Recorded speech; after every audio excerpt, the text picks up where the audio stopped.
I'd been thinking, could you make a game about news, for news, like Foursquare? And that sort of got us talking about what would a game for news, what was like Foursquare, look like.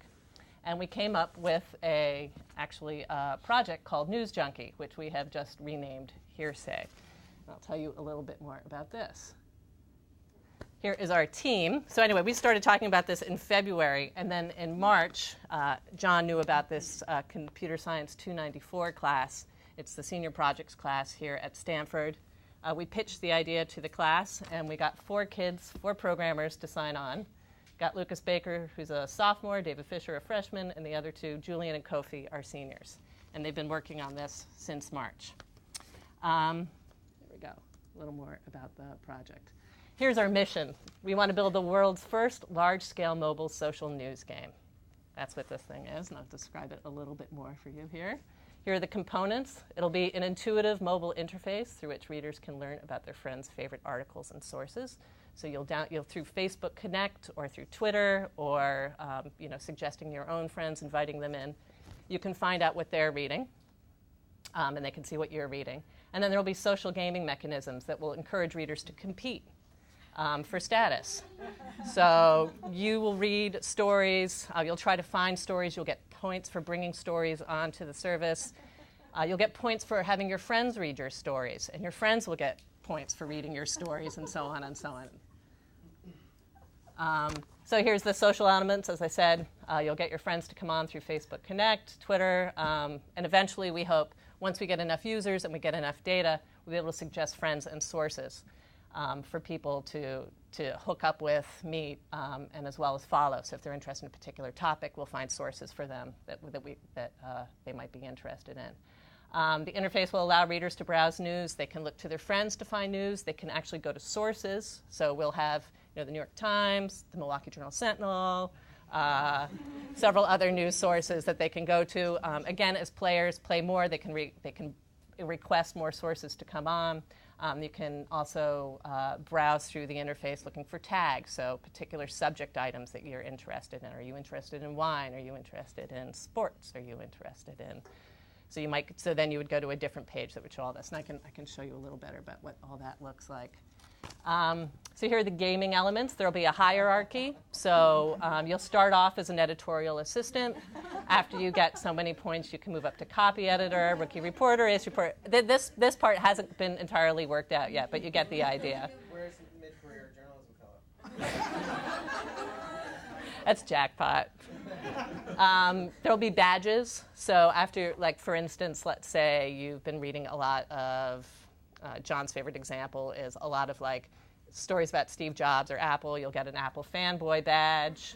And so this is sort of a general hierarchy. There'll also be vertical hierarchy. So let's say you're interested in wine. There'll be a whole hierarchy around wine. You'll be a rookie reporter in wine or the editor-in-chief of lacrosse, something like that. And then this we haven't put into the program yet, but I think it's something we're really interested in eventually getting to. Once you get to a certain level, and I'm thinking editor-in-chief, you can actually start to create a bureau. So let's say you're editor-in-chief of wine.